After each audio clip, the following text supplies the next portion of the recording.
ఆవిడ చావుకి కారణమైన వాళ్ళని నేనస్సలు వదిలిపెట్టను నాన్న. చీకట్లో ఉన్న ఆ మనిషిని వెలుగులోకి తీసుకొచ్చి ఈయన ముందు నిల్చోపెడతాను. ఆ మనిషి నిజస్వరూపం అందరి ముందు బయట పెడతాను. చంపింది ఎవరు నువ్వెలా కనుక్కుంటావమ్మా? సరస్వతి వాటికి తెలుసుంటుందేమో అనుకుంటున్నాం.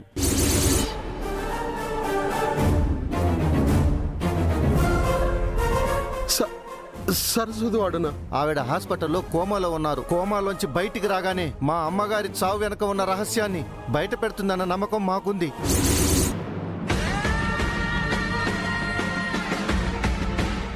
అమ్మో, ఇదేంటి అటు తిరిగి ఇటు తిరిగి నా మెడకొచ్చి చుట్టుకునేలా ఉంది.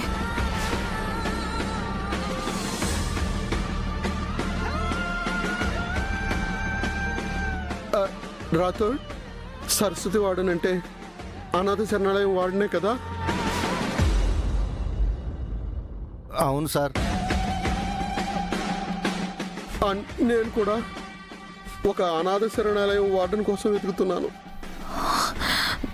ఆవిడ పేరు కూడా సరస్వతే. వీళ్ళేంటి మెల్లగా నిజాలని ఇలా మాట్లాడుకుంటున్నారు? ఇలానే వదిలేస్తే కథ మొత్తం ఇక్కడే అందరికీ తెలిసిపోయేలా ఉంది. అది రాథోడ్, రోడ్డు మీద ఏంటి డిస్కషన్?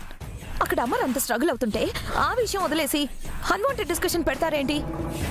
మీరందరూ సైలెంట్ గా ఉండండి. నేను వెళ్ళి అమర్కి ఏమైందో చూసొస్తాను.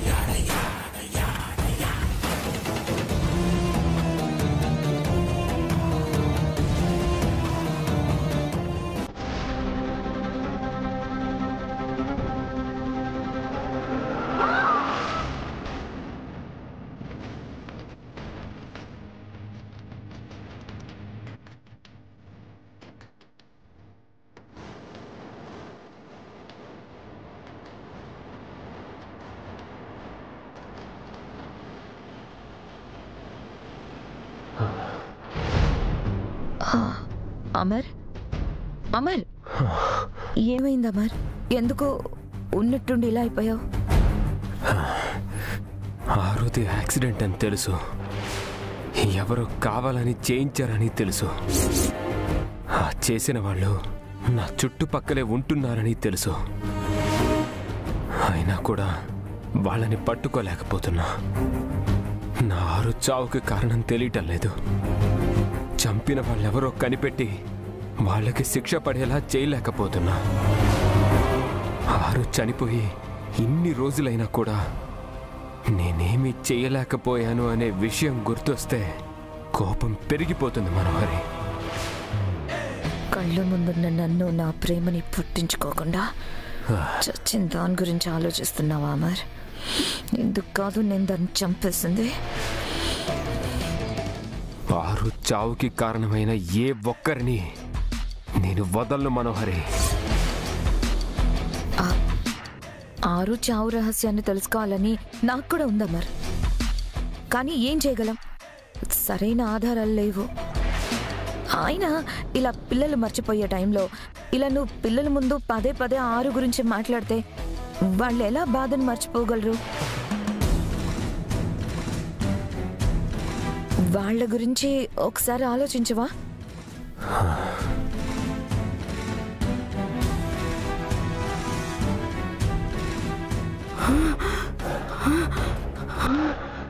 డాక్టర్, డాక్టర్, ఏమైంది?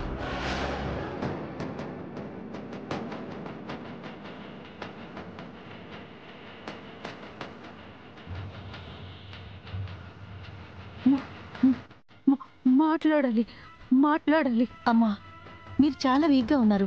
ఎక్కువ స్ట్రెయిన్ అవ్వకూడదు. దయచేసి కంగారు పడకండి. ప్లీజ్ డాక్టర్, నేను మాట్లాడాలి. అమ్మా, ఇన్ని రోజుల తర్వాత కోమా నుంచి వచ్చారు కదా, మీ వాళ్లతో అర్జెంటుగా మాట్లాడాలని మీకుండొచ్చు. కానీ చచ్చి బ్రతికా, నిజం చెప్పడానికి బ్రతికాను. దయచేసి ఒక్క ఫోన్ కాల్ నన్ను మాట్లాడనివ్వండి. సిస్టర్, తన వాళ్ళకి ఫోన్ చేసి ఇవ్వండి. అలాగే డాక్టర్.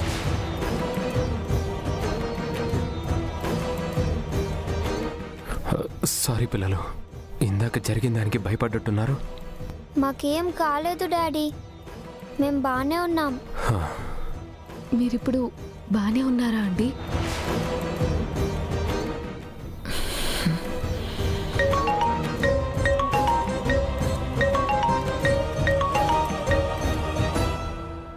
హలో సిస్టర్, చెప్పండి.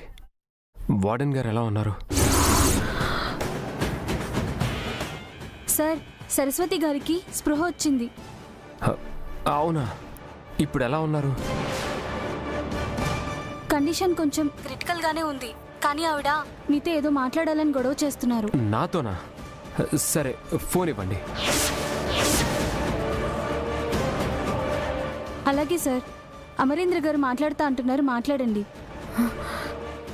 Hello hello madam. Hello Amar, నేను మీతో మాట్లాడాలి. చెప్పండి మేడం. ఆ రోజు కలవడానికి వచ్చినప్పుడు కూడా ఏదో చెప్పాలన్నారు.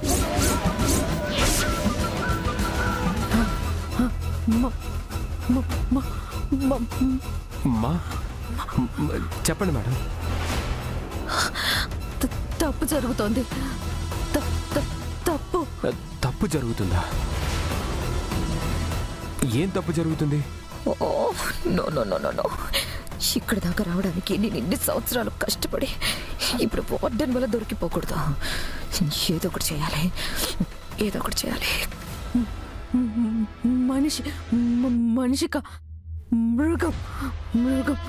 మేడం, ఎవరి గురించి చెప్తున్నారు? ఎవరు మనిషి కాదు?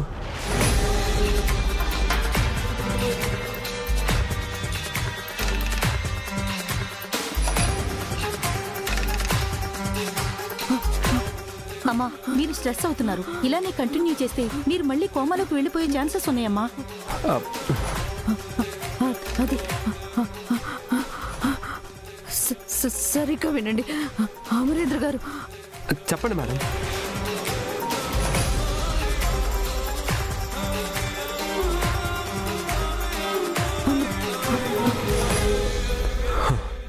అమరేంద్ర గారు, sister, take care of her. Hello hello madam. Hello hello sir, ఈవిడ ఇంకా కంప్లీట్ గా రికవర్ అవ్వలేదు. ఇంత స్ట్రెస్ తీసుకోకూడదు. Excuse me doctor. ఆవిడ నాతో ఏదో చెప్పాలనుకుంటున్నారు. అది ఏంటో తెలుసుకోవాలి. నేను ఇప్పుడే హాస్పిటల్కి వస్తున్నా. మీరండి, కానీ కలవడానికి మాట్లాడటానికి కానీ ట్రై చేయకండి సార్. ఆవిడ ప్రాణాలకి ప్రమాదం. Hello doctor. హలో. ఏమైందండి? వార్డెన్ గారు స్పృహలోకి వచ్చారా?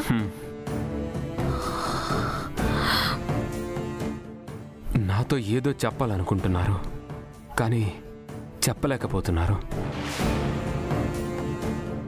డాక్టర్ స్ట్రెస్ ఎక్కువైందని అనస్థీషియా తనకిచ్చినట్టున్నారు.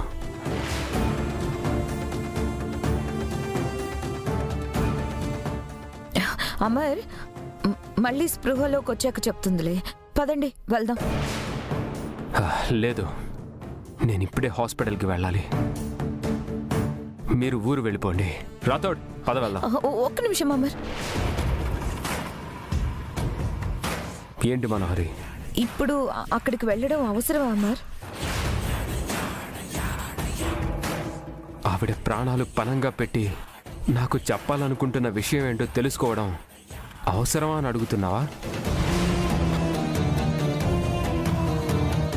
అవసరమే. ఆవిడ ఎవరినో నమ్మొద్దని చెప్తుంది. నా పక్కనే ప్రమాదం ఉందని చెప్తుంది. ఆవిడ చెప్తున్న ప్రమాదం, నా ఆరుకి జరిగిన ప్రమాదం ఒకటో కాదో తెలుసుకోవాలి. తెలుసుకోవాలంటే ముందు ఆవిడ బ్రతికుండాలి కదా అమర్. ఇందాక నువ్వే కదా చెప్పావు, పూర్తిగా కోలుకోలేదని, ప్రాణాలకే ప్రమాదం అని. ఫోన్ మాట్లాడతానే అంతలా రియాక్ట్ అయ్యారంటే నువ్వు ఇంకా నేరుగా వెళ్తే ఆవిడ నీతో చెప్పడానికి ట్రై చేస్తూ ప్రాణాలు వదిలేస్తే నాలాంటి ఎంతో మందిని తల్లి ప్రేమని పంచి పెంచింది అమర్. ఇలా ప్రాణాలు పోతాయంటే చూస్తూ ఉండలేకపోతున్నాను.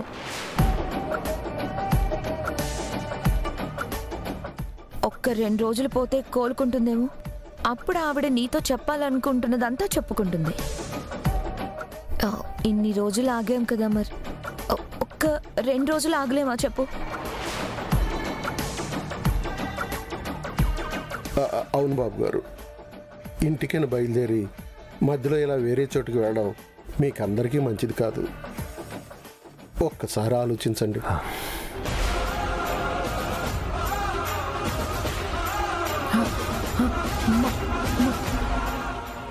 కానీ కలవడానికి మాట్లాడటానికి కానీ ట్రై చేయకండి సార్. ఆవిడ ప్రాణాలకి ప్రమాదం. సరే పదండి, ఊరికే వెళ్దాం. పదండి అమ్మా.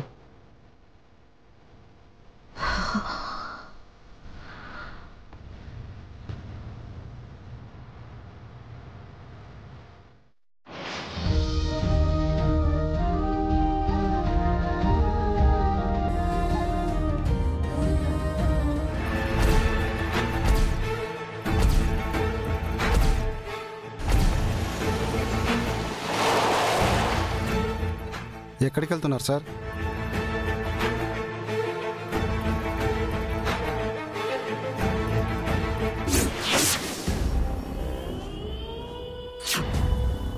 ఈ చెక్ పోస్ట్ మీద నుండి ఈ అమ్మాయి వెళ్తే మేరేకు బతావ్.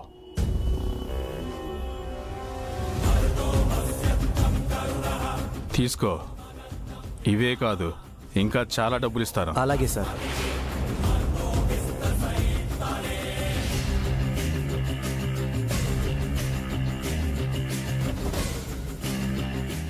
ఈ అమ్మాయి ఆ అమ్మాయే కదూ?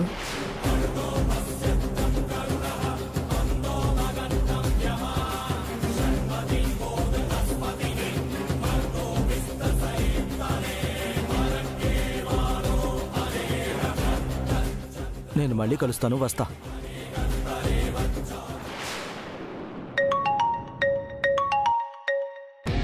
హలో, బోలియే సార్. నేను చెక్ పోస్ట్ పర్సన్ మాట్లాడుతున్నాను. మీరు నాకు ఒక అమ్మాయి ఫోటో ఇచ్చి చెక్ పోస్ట్ నుంచి వెళ్తే చెప్పమన్నారు కదా. చూసావా? ఎక్కడ చూసావు? ఆ అమ్మాయి నాపు. సార్, కారులో వెళ్తుంటే చూశాను సార్. నేను ఆపేలోపే కారు వెళ్ళిపోయింది. ఆ కారు ఎటువైపు వెళ్ళింది? సూర్యాపేట వైపు వెళ్ళింది సార్. గాడి నంబర్ క్యా హై? నోట్ చేయలేదు సార్. సీసీ కెమెరాలో చూద్దామంటే మా సార్ కూడా లేరు. ఏ కలర్ గాడి? Grey colour Innova sir. Sir, అమ్మాయి గురించి చెప్తే మిగతా డబ్బులు ఇస్తాన్నారు కదా sir. Thank you sir, thank you sir. Suryapet highway pay చలో.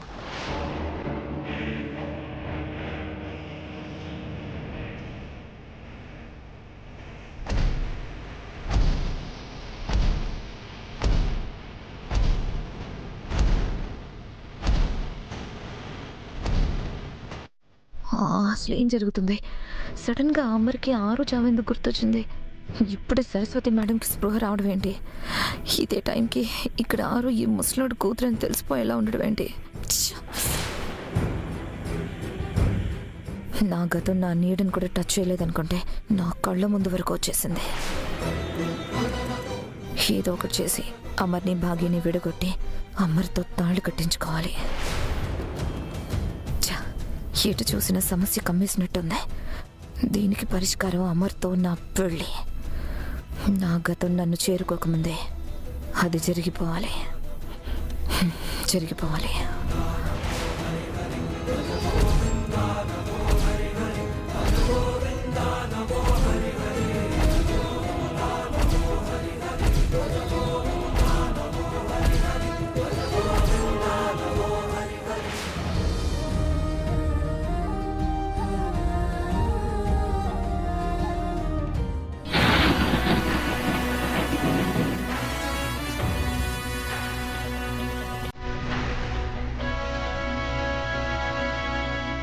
గుప్తా గారు, ప్రభువుల వారు మిమ్మల్ని పిలుస్తున్నారు. మిమ్మల్ని మాత్రమే రమ్మన్నారు. నీ వాగుము బాలిక, నేను వెళ్ళి వచ్చేదా?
ఇది ఎలా పనిచేస్తుంది గుప్తా గారు?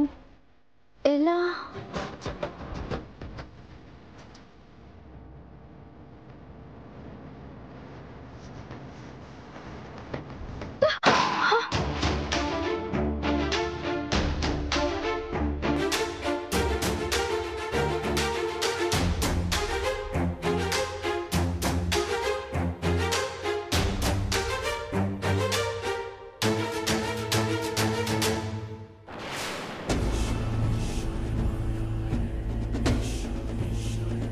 ప్రభు పిలిచారట.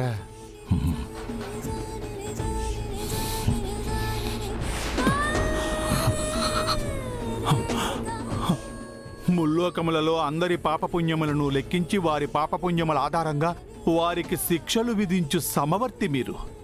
మీ కంట కన్నీరా? ఆ బాలిక కష్టాన్ని చూసిన నాకు కన్నీరు ఆగలేదు గుప్తా. ఆ మహాతల్లి చనిపోయిన తర్వాత కూడా నిస్వార్థంగా తన కుటుంబ బాగు కోసం ఆలోచించింది.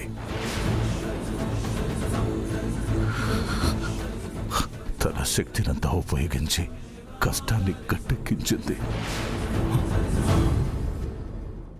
ఎంతో గొప్పగా బతికిన ఆ బాలిక తన చావుకి కారణం ఏమిటో, తనకు జరిగిన మోసం ఏమిటో తెలియక అలా అడుగుతుంటే సమాధానం చెప్పలేక అల్లాడిపోతుని. భూలోకములో ఉన్నప్పుడు నేను కూడా ఇదే సందిగ్ధతలో ఉంటిని ప్రభు. ఆ బాలిక మనోహరి చేసిన మోసమును తనకు తెలియపరచవలనని పలుమార్లు నాకు అనిపించినది. అంతటి గొప్ప మహాసాధ్వి జనన మరణములకు సార్థకత లేకుండా పోయినది. ఎవరికి జన్మించినదో, ఎటుల ఎవరిచే మరణింపబడినదో తనకి ఏమీ తెలియదు. ఇంతకంటే గొప్ప శిక్ష ఆ బాలికకు ఏముండును ప్రభు?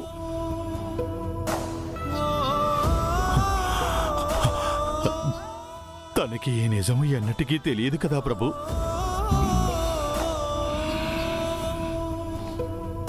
తెలియను.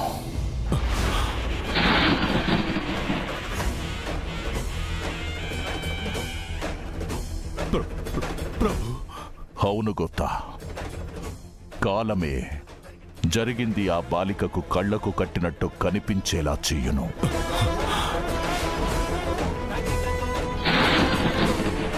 ఆ బాలిక చేసిన పుణ్యముల వలనే ఆ బాలిక చెంతకే నిజం నడుచుకుంటూ వచ్చును. సృష్టిలో ఎన్నో సమస్యలకు సమాధానం కాలమే. ఆ బాలిక ప్రశ్నలకి సమాధానం కూడా కాలమే. ఆ బాలిక కష్టాన్ని తీర్చలేను, కానీ మనసుకు ఆనందాన్ని కలిగించే పని ఒకటి చెయ్యవలనని ఉన్నది. వెళ్ళి ఆ బాలికకి తన పిల్లల్ని చూపించుము. ఆ మహాతల్లి బాధ కొంచెమైనను తీరును. తమరి ఆజ్ఞ ప్రభు.